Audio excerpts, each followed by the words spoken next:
Hello guys, myself Deepika Rathi. Welcome to my YouTube channel Biz Tutor Hub.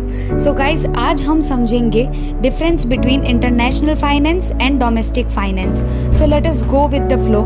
So in these, our first point is exposure to foreign exchange. So in exposure to foreign exchange, basically guys, इसका मतलब ये होता है कि अगर foreign exchange या हमारी exchange rate में कोई change आता है तो उससे कितना रिस्क है कोई पर्टिकुलर कंट्री को या फिर बिजनेस को। तो अगर हम डोमेस्टिक फाइनेंस की बात करें तो डोमेस्टिक फाइनेंस में ट्रांजैक्शंस विद इन बाउंड्रीज होते हैं, विद इन कंट्रीज होते हैं। यहाँ कोई दूसरी कंट्री मल्टीपल करेंसी इन्वॉल्व नहीं होती है। तो इसका मतलब डोमेस्टिक फाइनेंस को एक्सपोजर टू फॉरेन एक्सचेंज का इम्पैक्ट नहीं होगा डोमेस्टिक कंट्रीज़ में, और डोमेस्टिक ट्रांजैक्शन में फॉरेन एक्सचेंज में चेंज आने से कोई इम्पैक्ट नहीं होगा। वेयरएज अगर हम इंटरनेशनल फाइनेंस की बात करें तो यहाँ पे अगर चेंज आता है फॉरेन एक्सचेंज में तो फिर इसका रिस्क भी उन पर्टिकुलर कंट्रीज़ में होगा। कैसे कि इंटरनेशनल फाइनेंस में मल्टीपल करेंसीज इन्वॉल्व होती है। एज इंटरनेशनल फाइनेंस का मतलब ही यही है कि इंटरनेशनल ट्रांजैक्शंस हम कर रहे हैं। तो अगर हम इंटरनेशनल ट्रांजैक्शंस कर रहे हैं, दूसरी कंट्रीज़ के साथ goods and services export import कर रहे हैं, तो यहाँ पे मल्टीपल करेंसीज में पेमेंट भी होगा। और अगर उन मल्टीपल करेंसीज में कोई चेंज आता है तो these ultimately leads to impact the international countries who are involved in the transactions. Our second point is macro business environment. So in macro business environment basically होता क्या है macro business environment? Let us discuss this. So basically the market conditions, rules and regulations या फिर economic policies जो directly या फिर indirectly हमारे business को इम्पैक्ट करती है, अफेक्ट करती है, उसको हम बोलते हैं macro business environment. So in terms of domestic business, macro business environment जैसे कि इकोनॉमिक पॉलिसीज़ हो गई, रेगुलेशंस हो गए, मार्केट कंडीशंस हो गई with in the country, these will affect the domestic business. Whereas in terms of international finance, it involves multiple countries macro business environment. It means कि दूसरी countries जिनके साथ transactions हो रहे हैं उन कंट्रीज़ के रूल्स रेगुलेशंस, उन कंट्रीज़ के ट्रेड्स, पॉलिसीज़, इकोनॉमिक कंडीशंस, ये सब कहीं ना कहीं अफेक्ट करेंगे हमारे बिजनेस को। एज हमारा बिजनेस इंटरनेशनली ऑपरेट कर रहा है तो इंटरनेशनल फाइनेंस में we have to consider wide range of macro environment involving multiple countries, whereas domestic finance में we have to consider the factors that are within the countries. Our third point is legal and tax requirements. Now in terms of domestic finance, the legal and tax requirements are within the country, which means the country which is operating within domestic territory or the business which is operating within the domestic territory, तो उनको खाली जो tax और जो regulations है, जो laws है, वो उनकी कंट्रीज़ के ही फॉलो करने पड़ेंगे।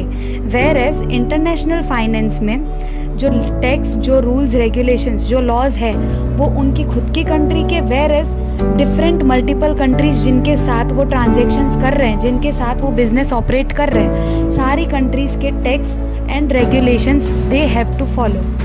और सारी कंट्रीज़ के अलग अलग टैक्स एंड रेगुलेशंस होते हैं, तो सारे टैक्स और regulations internationally business operating system को फॉलो करने पड़ेंगे।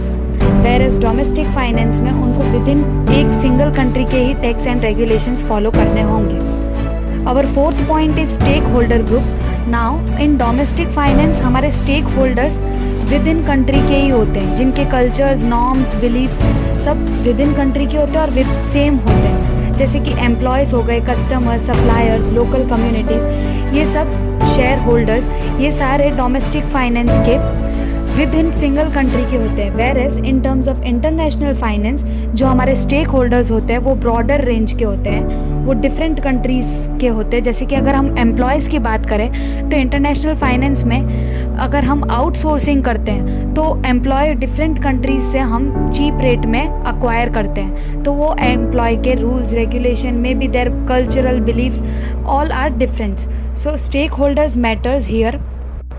Our fifth point is foreign exchange derivative. So in terms of domestic finance, the domestic businesses may use this foreign exchange derivative for hedging purposes or to reduce their risk purposes. Whereas in terms of international finance, these foreign exchange derivatives are being used for currency risk, for decreasing the currency risk which are associated with cross-border transactions. Now our sixth point is standard of reporting capital management. In terms of domestic finance, the reporting standard for capital management in domestic finance are typically based on domestic accounting and reporting standard set by regulatory authority within the country.